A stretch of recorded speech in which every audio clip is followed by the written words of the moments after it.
न्याय को बचाने के लिए शास्त्र और शस्त्र दोनों की जरूरत है। बुलेट और बैलेट, हमारे कांसी राम साहब ने भी कहा है, बुलेट और बैलेट दोनों की तैयारी करो, तब होगा। 5 साल की बेटी के साथ में जिस तरह से घटना को अंजाम दिया गया और इसके बाद मुजफ्फरपुर अस्पताल में उसका इलाज चला, वहाँ के डॉक्टरों ने पीएमसीएच में उसको भेजा और यहाँ पे कड़ी मशक्क़त के बाद जो है उसको बेड मुहैया हुआ और इसके बाद तुरंत पता चला कि लड़की डेथ कर गई। क्या कहेंगे सर उस घटना के बारे में? देखिए, बिहार में विधि व्यवस्था खत्म हो गई है, संविधान नाम का कोई चीज़ नहीं है।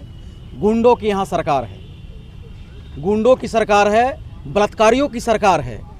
वो बच्ची का डबल बलात्कार हुआ। एक तो कि जो नाजायज लोग थे, जो गटर में पैदा लिया होगा, उसने उसके साथ इस तरह का हैवानियत किया। दूसरा कि सरकार अगर समय पर इलाज नहीं किया तो सरकार ने भी उसके साथ बलात्कार किया है। और ये सारी चीज़ हुई, ये इसलिए हुआ कि वो दलित घर में जन्म लिया है।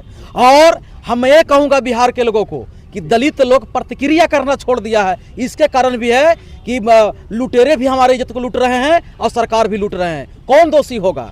बलात्कारियों को बचाने के लिए पूरे सरकार हत्या किया है उस बच्ची को। सरकार नीतीश कुमार ने हत्या किया कि अगर बच्ची बच जाएगी तो बच्ची पहचान लेगी कि कौन है। हो सकता है कि नीतीश कुमार और भाजपा के नेतृत्व में जो सरकार चल रही है, भाजपा के ही कोई मंत्री संतरी के बाल बच्चे होंगे बलात्कार करने में, इसलिए सिस्टम ने उसको जान से मारा है और कोई बात नहीं है। जैसे कि मुजफ्फरपुर में जो बालिकागिरी कांड हुई थी, उसमें मंत्री का हस्बैंड का नाम आया था। आज तक छुट्टे साड़ की तरह घूम रहे हैं सब लोग। एकदम निश्चित मैं कह रहा हूं, दावे के साथ कह रहा हूं कि बच्ची के साथ बलात्कार हुई।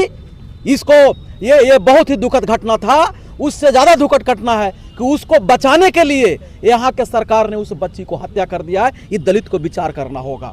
और उस बच्ची की हत्या भी हुई तो सारे जो पक्ष और विपक्ष के नेता हैं वो सिर्फ जाके हो हल्ला करके फोटो खिंचाए हैं। आज तक कोई लड़ाई करने के लिए रोड पर नहीं उतरा है, चाहे राजद हो, चाहे कांग्रेस हो, चाहे भाकपा माले हो, चाहे तमाम पार्टी हो। मैं जितना कोसना चाहता हूं भाजपा को, उससे कहीं ज्यादा इन विपक्षी दल को भी मैं कोसता हूं कि ऐसे मुद्दे पर आपको रोड पर आना चाहिए था। आप यहां के मुख्य विपक्षी दल हैं, आपको आना चाहिए था। आप क्यों नहीं आ रहे हैं? क्योंकि हमारी दलित की बच्ची है। इसलिए एक लाइन में मैं फिर दोहरा रहा हूं कि बलात्कार हुई, उस बलात्कारियों को बचाने के लिए फिर से सरकार ने उस बच्ची को बलात्कार करके जान से मार दिया। 5 घंटा तक जो है बच्ची को ये सरकार जानबूझ के उसको मारा है।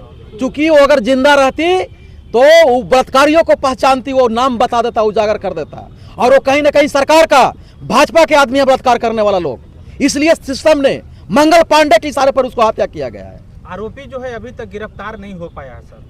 अब क्या गिरफ्तार? कोई जैसे जो बच्ची बच रही थी, वो जिंदा थी, उसको गला काटने का प्रयास किया गया और गला काटा भी, लेकिन पूर्ण रूप से नहीं काटा। बच्ची बच रही थी, चाहता यहाँ के डॉक्टर तो उसको बचा लेता, पर बचाएगा क्या? यहाँ तो मंत्री है कि रिश्तेदार बलात्कारी है। कैसे मर गया है?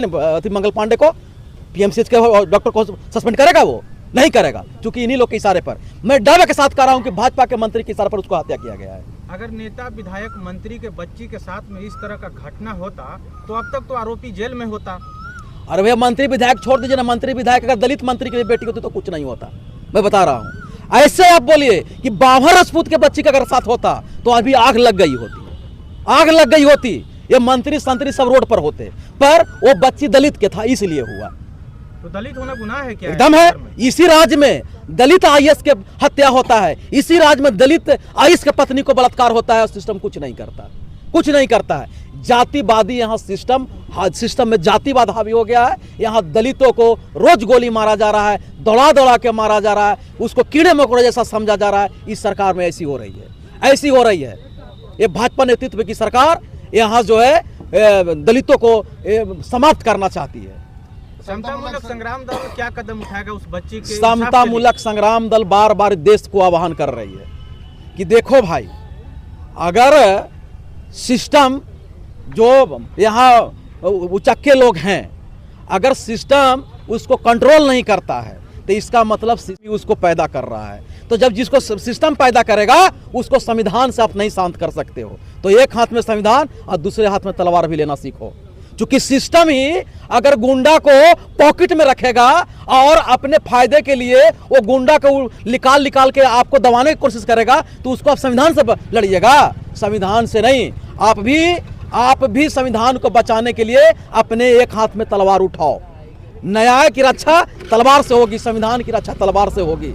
अगर जज साहब किसी मुजरिम को फांसी की सजा सुना दे, अगर पुलिस नहीं रहेगा हथियार वाला, तो उसको सजा नहीं मिलेगी। इसलिए न्याय को बचाने के लिए शास्त्र और शस्त्र दोनों की जरूरत है। बुलेट और बैलेट, हमारे कांशीराम साहब ने भी कहा है, बुलेट और बैलेट दोनों की तैयारी करो, तब होगा। तब होगा। जी कहते हैं कि सुशासन की सरकार है। हाँ, सुशासन की सरकार है। अरे गुंडों को इन्होंने लाइसेंस दिया है। पूरे भारत की सरकार, चाहे किसी राज्य में हो सरकार, लाइसेंस किसको दिया है हथियार के? तो मैं गिना दूंगा। अभी ये नवादा में विवेका पहलवान के लोगों ने आन के गोली चलाया, उस लाइसेंस कौन दिया है? कौन नहीं जानता है अनंतनाग की गुंडा है? कौन नहीं जानता है कि रितलाल यादव गुंडा है? ये सब की यहाँ 10 करोड़ राइफल है। यहाँ गया में भी घूम जाइए, कितने नामी गिरामी लोग जो है, ठेकेदार रंगदार सब गुंडा है, किसी पर विभिन्न प्रकार का केस लगा हुआ है। लेकिन लाइसेंसी हथियार जो है, 2 नाली हथियार, 7 नाली हथियार, SLR के हथियार, सभी को लाइसेंस किसको दे रहा है सरकार? किसी दलित को बताइए कि कोई मुखिया दलित का हो, मास्टर, डॉक्टर, इंजीनियर हो, कोई समाज सेवी हो, किसी को हथियार दिया है? किसी को हथियार नहीं दिया है। तो सरकार तो सबके हथियार दे के गुंडा पैदा कर रहा है। सरकार गुंडा पैदा कर